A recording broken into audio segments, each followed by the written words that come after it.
Hello, welcome back to another YouTube video. Today, we're going to be doing a set inspired by Orihime, which is my favorite character from Bleach. You guys already know if you follow my Instagram, I've done many sets by her.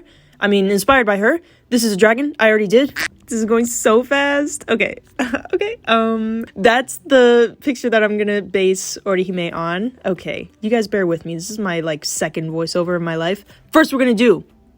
we're gonna round the corners, okay? This is what it looks like before.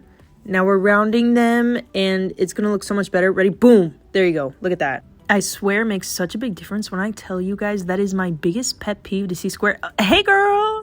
Now we're buffing the edges, okay? Also, that's what, gel polish looks like when you leave it next to a window. Guys, I'm pleading you, do not leave things next to a window. The UV is going to kill it. It's going to kill all your products, and that's why my products look like shit, okay? As you can see, I'm wiping off some of the pink on that paintbrush because we're going to use it later. Now, I am mixing a wine color with the hot pink, and you guys are just going to watch me do that while I explain the very beginning part where I rounded the corners of the press-on. Okay, that's really important because if you don't do that, then it's just gonna look unnatural and square. Nobody's nails are built square like that, okay? It's gotta be round. That's the only way it's gonna be natural. Holy shit, I'm out of breath. Okay, you guys, the easy way to do this little aura thing that I showed you in the beginning is to use blooming gel. Now, I don't have that because in making this video, I hadn't purchased it yet.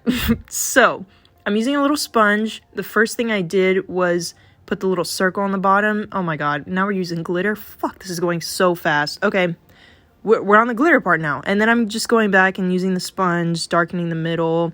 Then I'm going to coat the entire nail with a sheer pink. And it's going to melt everything together, okay? Now you just see me doing the little sparkles.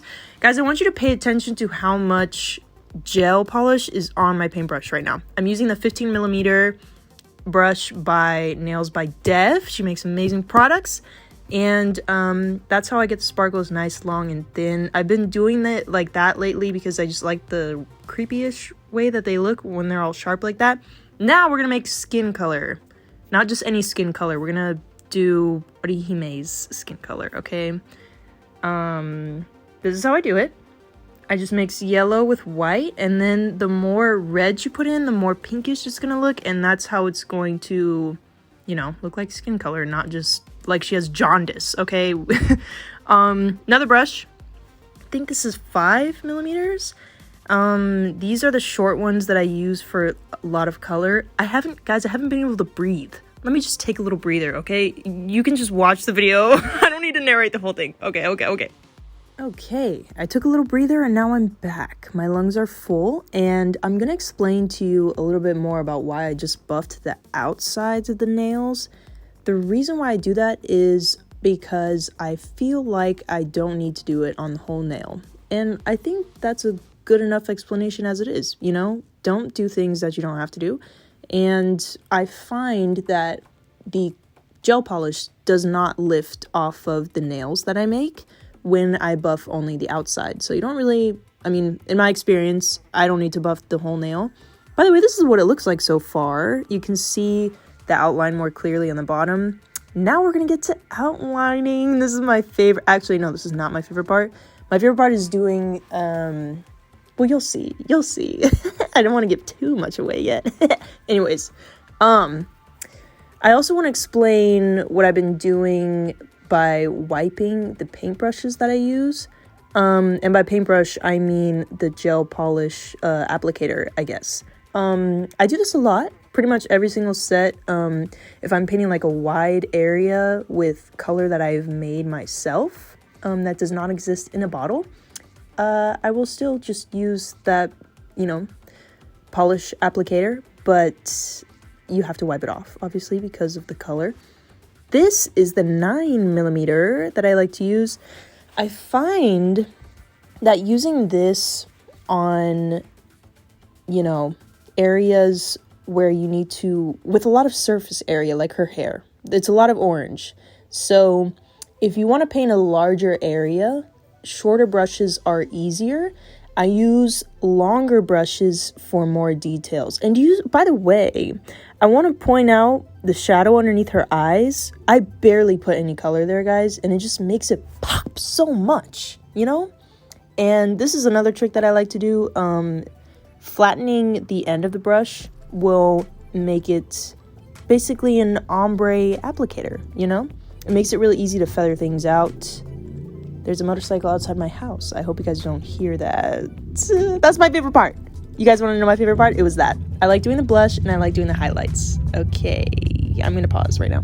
Sorry, I had to pause again because a motorcycle just drove into my room. Just kidding. It drove into my window. Just kidding. So something that you're gonna also see me do very often is pat on the top coat instead of dragging it down the normal way that you would apply it. Jesus Christ. I do this so that some of the paint doesn't like muddle together, even though it's all cured. Like I could cure it for 2 minutes and sometimes paint will still get a little bit muddled if I do that. So just to play it safe, I just tap it on, especially that blush. You know, if you feather out blush like that and you take like a little wipe and it'll just come right off, even though it's cured. But that's how it looks. These are the little pinkies that I ended up doing. And this is the final look. I hope you guys like it. And I hope you learned a little thing or two. That was absolutely chaotic. But, you know, you're just going to have to expect less from me, guys. Yeah, those are the press-ons on my nails. I glued them down. Although I do also have sticky tabs. Sometimes I do that for like temporary pictures, you know, but yeah, I'll just let you guys enjoy it. Thank you for watching and please subscribe and follow me on my Instagram and my Twitter. Just kidding, I don't have a Twitter. TikTok.